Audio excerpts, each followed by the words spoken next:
I'm not a person who has a lot of visions. As a matter of fact, I don't know that I've ever had a true vision, like been transported or seen. I've never had an Ezekiel moment. I've never had an Isaiah in the throne room moment, none of these visions. I read, I listen for God, I try to hear, but I don't often see in pictures. And so when that happens to me, it is a memorable experience, and I like to share it. I hope it will translate.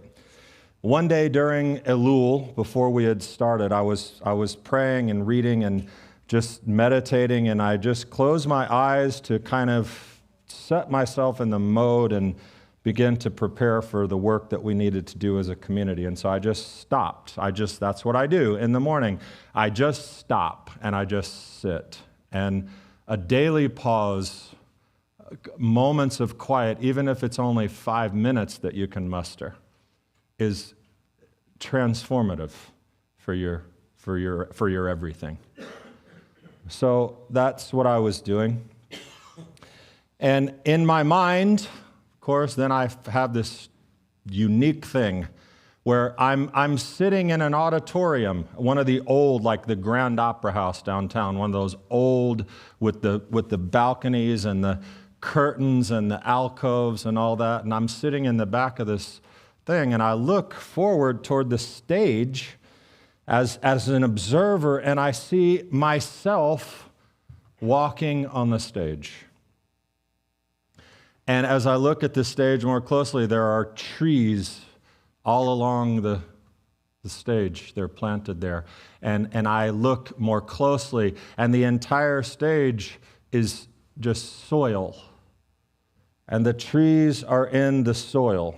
And they're different sized trees. They are different kinds of trees. Some are beautiful, some are flowering and full of life. Some of them are looking like they're in the fall season or worse, but they don't have a lot of leaves. And then there are some that are really just not looking good.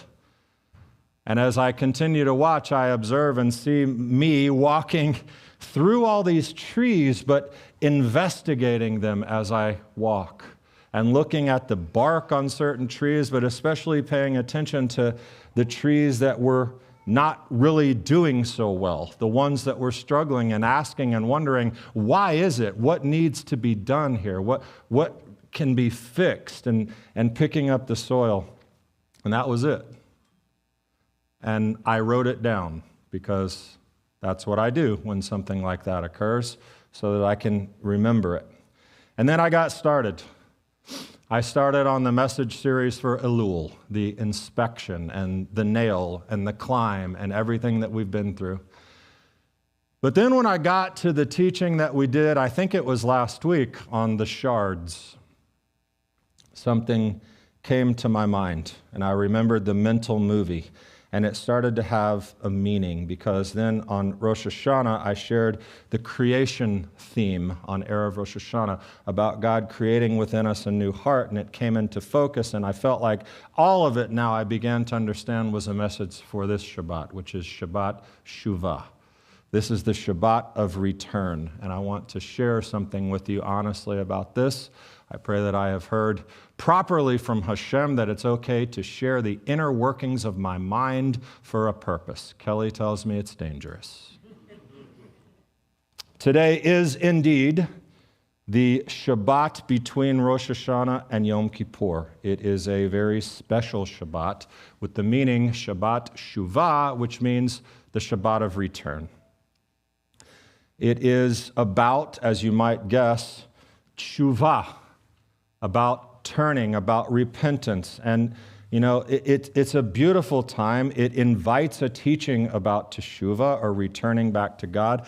But there is a strange tension on Shabbat Shuvah as well, because here's the deal. Teshuvah is practiced, as you know, from 4 weeks or however long we've been talking about it, is practiced through self-inspection. It's practiced through sober self-examination and taking a step away, distancing ourselves from missteps of the past, and being willing to repudiate the things, the mistakes, the things that must be left behind. And so even when we talk about Shuvah and repentance bringing new beginning, it still involves something of negative in so many cases. Something letting go, something that was back there, something that we got, some heaviness is usually a part of the idea. That's Shuvah. But this is Shabbat. Shabbat is a day of joy. It's something we received in love and favor. We're commanded to call Shabbat oneg, to call it a delight. We're happy. We're supposed to be happy today. How is it that the heaviness of Shuvah and the joy of Shabbat can come together and work? They're sort of a contradiction. But there's a bridge there in the shared language of return. And when we talked about collecting our shards and bringing them to God, this statement I read you from Rabbi Shapira in 1941 in the Warsaw Ghetto, when he said that Shuvah, it means repentance, it means return, but it's not simple. We return to who we are meant to be, but have not yet become. That was his statement. Similarly, when we speak of this day, Shabbat Shuvah, and the apparent contradiction, another very, very brilliant rabbi named Adin Steinsaltz once said this about Shabbat Shuvah: we are encouraged to now think little of the past and much more of what could yet be. In other words, there are two kinds of return at work.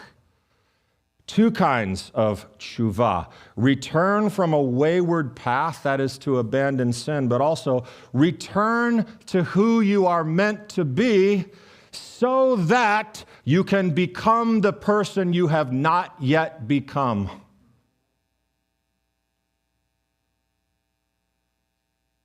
But that raises a question. Who am I supposed to become? What am I supposed to be? What are we returning to? Not just what are we turning from, but what are we turning toward? Well, to live a holy life. Okay, great. What does that mean? What does it mean? Well, there's much more. And we can look back again at creation and Adam and the soil in the garden. On Rosh Hashanah, I told you that's the 6th day, the birthday of the world was on day 6, which is Rosh Hashanah. That was the day God created Adam, and Chava, Adam and Eve. He had partners in creation. He had friends. He had people he could love, and they could love him back. And that was the beginning of a relationship. And the Torah tells us that God breathed into Adam the breath of life. He formed him from the soil and breathed into him the breath of life, dust and breath, earth and spirit. And that took place where? Gan Eden, in the Garden of Eden. Gan Eden, or Gan Eden. But I want to say, I should say, if you'll open your understanding a bit with me and allow me to take you back to my vision from the day in early Elul, I want to teach you about another garden that's in that story. That account, that biblical account. Because not only were they in the Garden of Eden, but God planted a garden in Adam. What I mean is, in that soil that became humanity, God planted seeds. He planted in that seed, into that soil of Adam, the seeds of identity, the seeds of purpose, the seeds of greatness. He had plans for Adam, and he placed potential into the human that was made from earth, and then he gave it breath and light and water. And from the beginning, humanity was earth on the outside and earth on the inside, where God can plant and work, a sort of garden of God that's in you. And it is in you. In the soil of your soul, God planted a garden of potential. And seeds are not supposed to stay seeds. That kind of defeats the purpose. They are supposed to grow. They are supposed to become. They are a living thing meant to grow. I already referenced this idea in a previous teaching in Psalms, where they pick up on Psalm 1. The righteous person is like a tree planted by streams of living water, right? A tree planted by streams, roots and fruit in season, a leaf that does not wither. Those seeds that God plants in us do not stay seeds. They become. Under God's care, you are now a garden of blossomed seeds. Each seed growing into some aspect of your identity, of your potential, of who you actually are, of who you are supposed to be. A garden of God, maybe an orchard would be better, but full of trees that reflect all the beauty that you, in all of your roles, are supposed to bring into the world. That's what God planted. As I was considering the stage and the soil and all the trees I was inspecting, I could see now the trees that God has grown from those seeds in my life. As a husband, as a father, as a son, as a brother, as a rabbi, as a musician, as a friend, all of the ways in which God planted in me things that needed to grow and blossom so that my garden, my manifestation, my trees that God planted in me, each one representing something that I would bring to bless other people, not about me, to bless other people. And I'm sure you can think of the forest that has come up in your own soil. Well, you can if you try. Mother, encourager, builder, healer, provider, teacher, friend. That's God's garden in you. That's all of the trees. That's everything He planted, all of these beautiful roles. And those trees are not accidents. He put them there. He has plans, just like He had plans for Adam to rule and have dominion. He had plans for you, and He placed them in this beautiful soil. And they are maturing. They are the maturing of what God planted in the soil of you, which is a strange way to look at it. But that's where we started, the soil of you. And I hope maybe you'll remember our work on the shards, and I offered you a piece of bark to take as a reminder. We spoke about how a tree can be wounded, right? Bark chips and peels and wind and weather, and sometimes major storms come and lightning comes and scars the trunk. And so it is with us, our choices, our anger, our apathy, our old resentments, our quiet when we should speak, our neglect. Those can strip the bark and expose raw and tender wood, and then our blossoms fade and our fruit falls off early.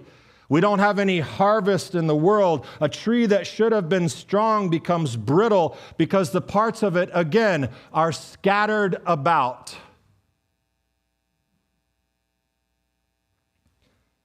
Yet we chose, I hope you chose, will choose to seek out those scattered pieces.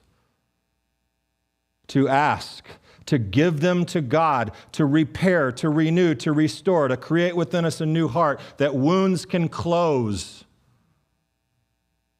A scar can become a sign of survival, not of death. As a matter of fact, we know in trees, You prune something so that more growth occurs, so that sometimes what apparent pain and misery actually leads to a more full life, a fuller tree, a fuller manifestation of the person you were supposed to be.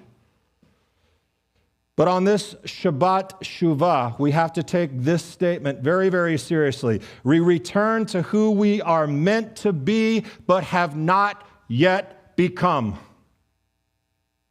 What we are returning to? Well, you need a garden walk. Who likes a walk among the beautiful things of nature? That's another thing you should do. Besides the quiet of the day, you should always get out somewhere and walk. It's the most amazing thing for clearing your head, for getting ideas, for hearing from God. But you need, like God walked in the garden with Adam, we need to spend some time in our own garden. Shabbat Shuvah is an invitation to the gentle walk through the garden of God in us. The inspection that we began in Elul, it continues, but the tone is different. We are returning to this garden. We are returning to seek out our potential and the roles that He has entrusted to us. We are returning to our purpose in our lives for the future that you have. But here's the bridge. It is Shabbat.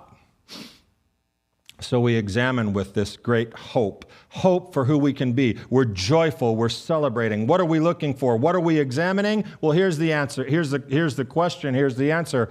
How healthy is your garden? What will your inspection reveal as you take God's hand and ask Him to walk through the soil of you and inspect the trees that are the manifestation of the person you are on this earth? What will that inspection reveal? You see, beautiful flowering trees in our garden, and will you find fruit-producing trees of all the different people that you are, that God has called you to be? Those things can actually grow. Do you know some of the things, some of the parts of you can grow on their own?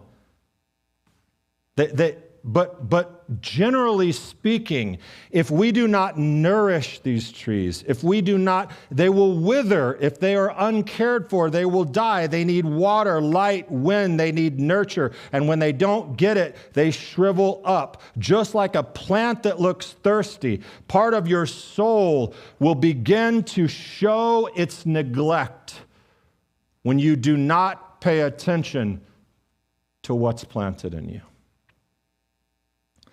And so often, what do we say? Well, I'm not doing my, I'll get to it. I'll water it eventually. In the meantime, that part of you is going, water. Nourish me. Pay attention to me. Notice that you have a unique call to be this particular person. Put water on me. Grow me up. Strengthen me.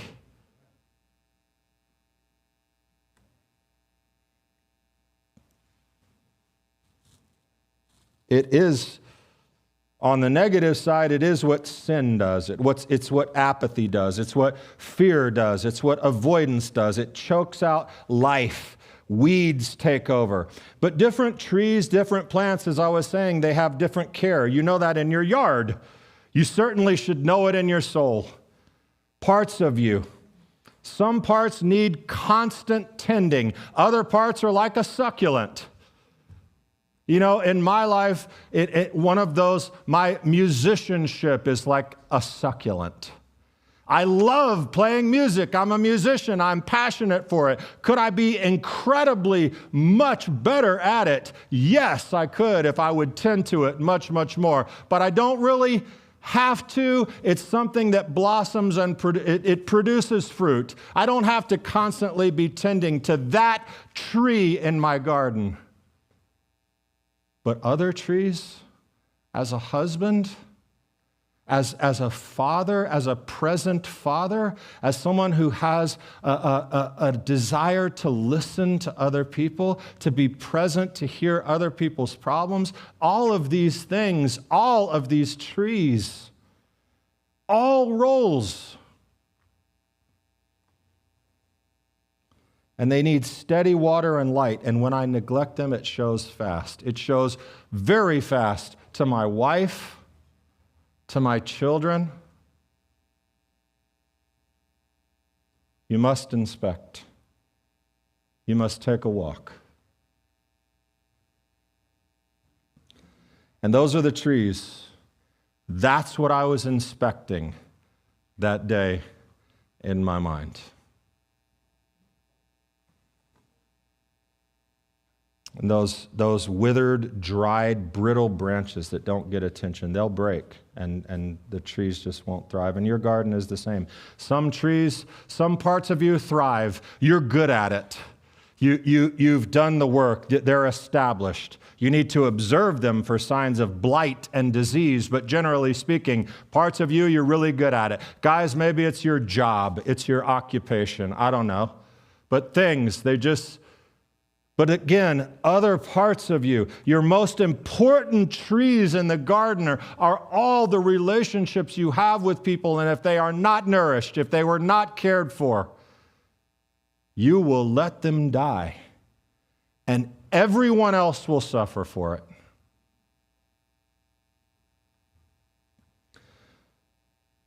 That's what I saw the day I prayed. I saw this day. Headlong into the holidays with God creating within us a clean heart, calling us back from wherever we've been, called to the garden He planted within us to return, to take His hand and take a walk, to come to this season, to this day, to Shabbat Shuvah, and hear Rabbi Steinsaltz say, we are encouraged to think little of the past and much more about what we could be. That's the beauty of the high holidays. There is nothing else like it. A forced journey, but it's not forced, because God will put His hand out and say, let me show you. Let me help you tend your garden. But you can say, later. Not today. Ask Him to go with you on your walk through your garden. His garden of potential that He placed in the soil of you.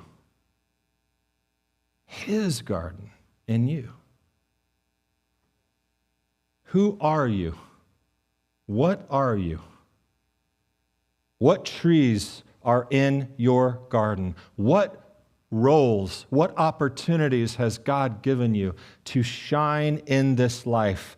What opportunity? And then ask some questions. Which of these trees, which of these are healthy? Which are blossoming? Which are producing fruit? Where do I see fruit? And then I see it and I say, thank God, this is a healthy tree. Second, which ones are thirsty? Which parts of you have you allowed the last year to just get back there? I'll give you some water later. Get back. Which just need some water? And third, where is the soil completely rotten? Where are weeds completely choking out the roots? Where do you have this frail-looking, half-dead tree? What are we avoiding that needs to be addressed to re-sprout this tree and let it grow and be beautiful? But that is not our search for reasons to feel bad. We're taking responsibility for what God has entrusted in us. So what are we returning to is not anything of the past. There's not a past really we can fix. On Shabbat Shuvah, we return to the idea of potential, God's purpose in our lives. We return to who we are meant to be but have not yet become. Have you gotten that message yet? That's what we're returning to. To become Psalm 1ers. That's what we need, a shirt. Psalm 1ers. planted, trees planted by streams of living water. Their leaves don't wither. There's fruit in the season. But here's a beautiful confirmation from the special Haftarah for this day, Shabbat Shuvah. Listen, here's how it starts. This is why the Shabbat gets the name Shabbat Shuvah. Hosea 14. Return, O Israel, to the Lord. He begs, the prophet begs. Return, O Israel, to the Lord your God, for you have stumbled because of your iniquity. Take words with you and return to the Lord. That's the beginning. That's part of it. But listen to how it continues on Shabbat Shuvah, or in this reading that opens on Shabbat Shuvah. He says later, I will be like the dew to Israel. He will blossom like the lily. He shall strike root like the forest of Lebanon. His shoots shall spread out. His beauty shall be like the olive tree. His fragrance like that of Lebanon. They shall again live beneath my shadow. They shall flourish as a garden.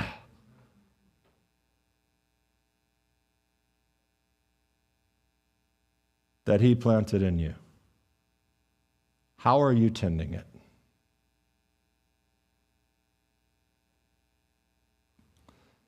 Dew, blossom, root, tree, flourishing. This is the garden we're meant to be. So Teshuvah is not only pulling weeds, it's about letting God come in and soak us with some water, some spirit and some forgiveness, but also his guidance and his nourishment so these trees can live. If we'll return, he gives blossom, he gives beauty and strength. I love the idea. I've spent so many years in my rabbinic role. I have, and I probably will again next year, talking about the books and judgment and you pitiful sinner, we all are, let's go back. And there is a place for that. I'm not saying it's not a part of this high holiday.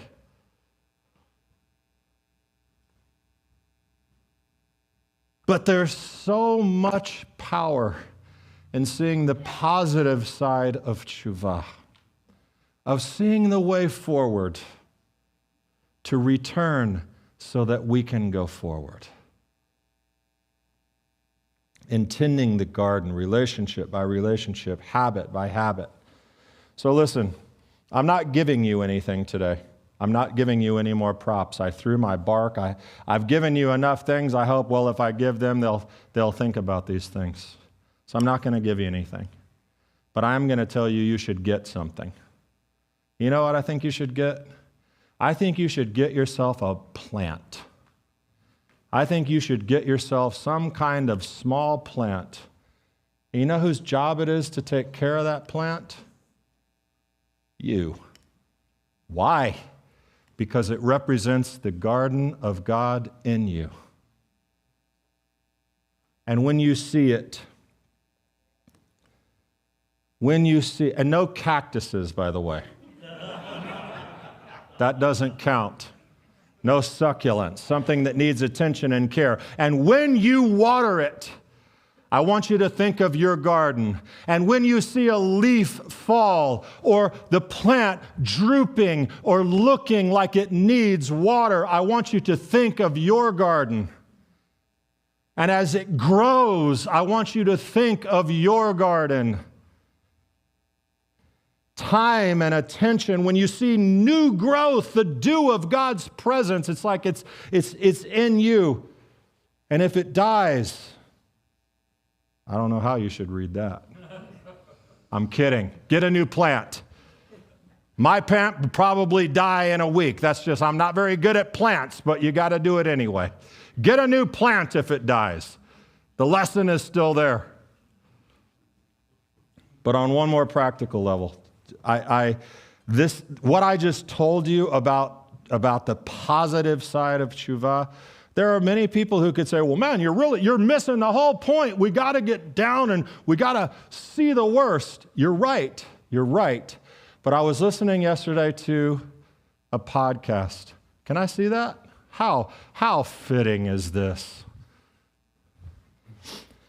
This is a book by Rabbi Mendel Kalmanson. He is a Chabad rabbi, traveled to 55 different countries as a shaliach for Chabad. He went to 55 countries and worked to set up Chabad houses. and be a light. Think about the garden that guy is tending. This is his most recent book. It's called On Purpose. Rabbi 𝐬𝐽 is a Hasidic Jew. So I'm going to tell you something. I think you should read the. He's not messianic, okay? He's with Chabad. He's a beautiful soul. I think you should buy this book, practically speaking, and I think you should read it. Now, you'll need to put on your big boy and girl spiritual underpants because it's not Christianity and it's not Messianic Judaism. It's Hasidus. That means that there's esoteric and mystical ideas that are here. And if you can't handle that, don't buy the book. That's not the premise of the book, but that's part of Hasidic Judaism. Within this book, you can, if you would like, do the smart thing that I do so many times. It's one of the smart things I do. I read a book. I don't think there's ever been a book I've agreed with everything in, but there are so many things that I do agree with that I say, oh, God, thank you for this book. And I don't worry about that. You know, on page 67, that he actually said that. I don't worry about that. But that's a fairly thick book. Thank you, Holly. That's providential that you happen to have Rabbi 𝐬𝐽's book. But on another side, and this is something you can do whether you get that book or not. My friend and colleague Ryan Lambert has a podcast that's called the Bridge Builders Forum. Ryan's a Messianic Jew. Bridge Builders Forum is about, as you might guess, building bridges between Judaism and Christianity and teaching. And as a Messianic Jew, you know who was on his podcast recently? Rabbi Mendel Kalmanson. And I listened to it yesterday as I was driving to Atlanta. I don't want to oversell it. It affected me pretty significantly. And for everything I've said today, I really want to ask you, for your own good, to find the Bridge Builders Forum episode where you listen to podcasts where Ryan hosts Mendel Kalmanson. And I want you to devote an hour and 20 minutes of your life to listening to it before Yom Kippur. It will be worth it. And maybe, just maybe, first of all, if you can't find an hour and 20 minutes, and you can double speed it. You can do that, and but I wouldn't. But if you can't find an hour and 20 minutes for a walk through the garden, we got big problems. And it may just be that is the doorway. That may be the gate that God opens to take you into that garden, to show you some things and let you know some things about yourself. Things you need to know. So, listen, I know it was my vision. I know I'm the one who saw that. And I know I was watching it and I was on the stage and I was expecting my trees, but the garden is not mine alone. It's your garden. It's for everyone. Psalm 1 has already given us this language. By the water. Hosea has given us the lily and the olive tree, and we're becoming a garden of God. And what I saw simply gave me eyes for what God has promised to all of us. He planted a garden within us. He has such high hopes for you. Can you nourish it? Can you feed it? Can you build it? Can you cause it to be fruit? The fruit will be good for you. It will be good for others. So I hope that you'll take the walk, that you'll notice what's thirsty, you'll water it today, tomorrow, all week, until the first blossoms. So the arc of these days, so you know exactly where you are. We had Elul, Rosh Hashanah, creation, renewed, a clean heart planted. We have Shabbat Shuvah, we return. It's a garden walk. We assess, we commit, we tend to what God has grown. Wednesday night, Thursday, Yom Kippur, God cleans the soil. He pulls the weeds. We ask God to put us back together. And God willing, Thursday night, Nilah, we'll find ourselves firmly planted and flourishing and nourished and ready for a year of explosive growth. Shabbat Shuvah is no contrast at all. There's no contradiction, actually. As a matter of fact, the psalm for Shabbat Psalm 92. Tradition tells us who wrote this? Adam. The righteous will flourish like what? A palm tree. He will grow like a cedar in Lebanon, planted in the house of Adonai. They will flourish in the courts of our God. They will still yield fruit in old age. They will be full of sap and freshness. You are a tree. There is a garden of trees planted within you. That's the posture. Not to be trapped by what's behind, to receive God's due, as Hosea says today, so the garden can bear tomorrow's harvest. Gemar Chatima Tovah. May it be a good and final sealing for you on Yom Kippur. Until then, do the work. Get a plant. Listen to the podcast. Go on a garden tour. Shabbat Shalom. I'm Darren with 𝐬𝐮𝐬𝐿. If you enjoyed this teaching, I want to ask you to take the next step. Start by making sure you're subscribed to our channel. Next, make sure you hit the like button on this video so that others know it's worth their time to watch. Last, head over to our website to learn more about 𝐬𝐿, explore other teachings and events, and if you're so inclined, contribute to the work that we're doing to further the kingdom. Thanks for watching and connecting with 𝐬𝐿.